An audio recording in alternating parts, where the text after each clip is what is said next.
안녕하세요. 형태소와 단어를 한번 보도록 하겠습니다. 형태소와 단어에 대해서 알아볼게요. 프린트로 한번 보도록 하겠습니다. 먼저 단어란 홀로 단의 말씀어를 써서 홀로 쓰이는 말을 뜻합니다. 혼자 자립해서 쓸 수 있는 말이 바로 단어인데요. 이런 단어를 더 쪼갤 수도 있습니다. 단어를 쪼갠 것이 형태소라고 얘기를 해요. 단어를 쪼개는 과정을 통해서 형태소를 한번 보도록 할게요. 여기 복숭아가 있는데요. 이거. 복숭아죠. 복숭아라는 글자를 복숭아 이렇게 나누는 것을 얘기를 합니다. 그런데 나누어진 글자를 한 번씩 살펴보면요. 각각의 글자에는 복숭아라는 과일을 떠올리게 할 어떤 의미상의 연관성이 없다는 것을 볼 수 있어요. 즉, 복숭아라는 단어는 하나의 단어가 더 작게 쪼개지는 과정이 되면 복사나무의 열매라는 본래의 뜻을 잃어버리게 되는 거죠. 그래서 복숭아는 이렇게 나누어 보면요. 삼음절이 한 글자처럼 움직여야 하나의 의미를 형성을 한다는 거죠. 그렇다면 모든 단어는 쪼개면 본래의 의미를 잃어버리게 될까요? 라고 얘기를 하네요. 자, 한번 봅시다. 다음 중 한 번 쪼개면 본래의 단어들의 의미가 완전히 달라지는 것은 뭔가요? 책, 가방, 돌, 다리, 뻐꾹하는 새, 어머니. 요거 단위로다, 그죠?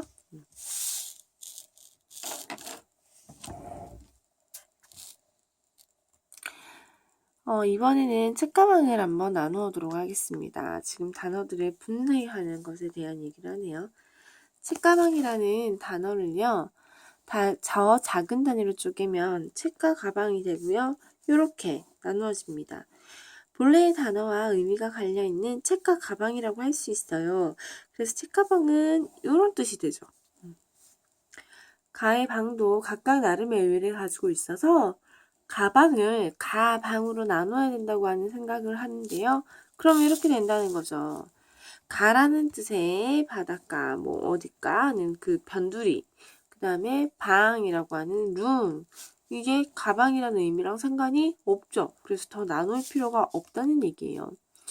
가방을 가방으로 쪼개면 가방이 가진 본래 의미를 잃어버리게 됩니다.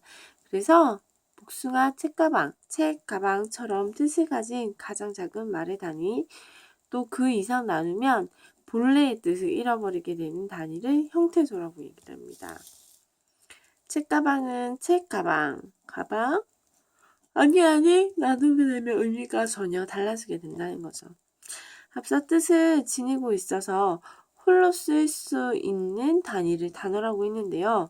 복숭아나 책가방 같은 말이 여기에 해당합니다. 조사 볼까요? 조사. 이 아이가 되게 특이한 케이스인데요. 조사는 단어에 포함되어 있습니다. 왜냐면요. 조사는 홀로 쓸 수는 없지만 홀로 쓸 수 있을 만큼 쉽게 분리가 되기 때문이에요. 결론적으로 얘기를 한다면 단어는 홀로 쓸 수 있습니까? 자립성이 있어요? 그 다음에 쉽게 분리됩니까? 분리성이 있어요? 이렇게 물어보는 게 단어의 성격이 되겠죠. 네, 이렇게 볼 수가 있겠네요.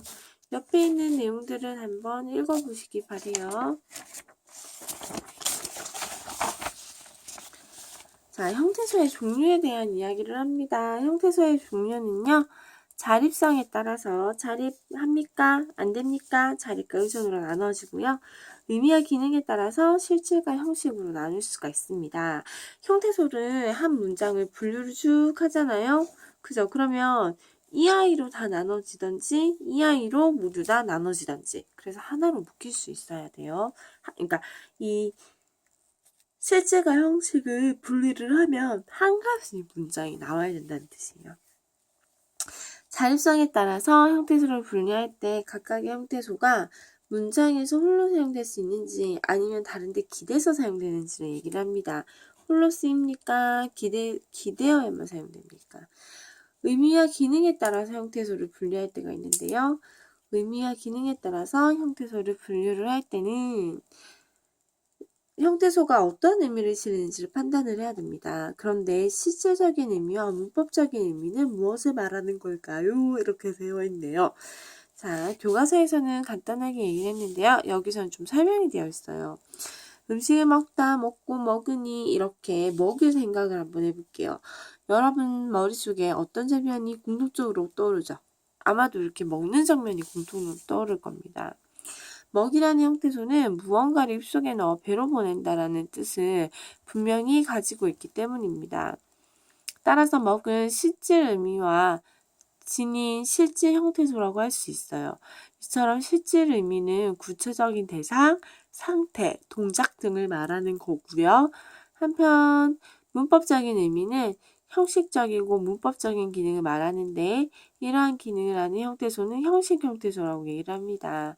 대부분 형태소는요. 종결 의미와 어시라는 과거 의미를 가지기도 한다고 합니다. 이쪽에 한번 보세요. 다음 중 실질 형태소는 모두 몇 개일까요? 자, 의미를 가진 거 한번 찾아볼게요. 영어, 의미가 있네요. 그죠? 여기는 실질이고요. 실질 파트너는 뭐예요? 형식 파트너죠. 얘는 형식이 되겠네요. 얘는 어때요? 신문을 읽었다. 형태소를 분석을 한다고 하니까 여기 들어가고요. 들어가시고요. 이렇게 문장이 만들어져야 될 것 같습니다. 보이시죠? 오케이. 지금까지 배운 내용을 바탕으로 문장 하나를 수정을 해보려고 합니다. 바로 여기 있는 동생이 나 몰래 사탕을 먹었다를 가지고 한번 보도록 할게요. 실제 형태소를 한번 나눠볼까요? 이렇게 되어 있습니다. 자, 실제 형태소를 물어본다면 동생, 나 몰래 사탕 먹 이렇게 용언의 어간까지가 실제 형태소가 들어가겠네요. 아니면 다를까? 밑에 봤더니요. 잘 나눠 있습니다. 자립이랑 형식이랑 그리고 실질이랑 형식이 나와 있어요. 그 내용을 한번 보시기 바랍니다. 형태소와 단어의 관계에 대해서 알아볼게요. 앞에서 말했던 형태소와 단어의 개념을 다시 한번 떠올리면요. 뜻을 가진 가장 작은 말에 다니는 형태소, 뜻을 가지고 있으면서 홀로 쓰일 수 있는 단어는 단어 이렇게 나누고 있습니다. 형태소와 단어는 모두 뜻을 지니고 있는 반면에 문법 단위라는 점은 같지만 형태소는 가장 작은 말에 다니고요.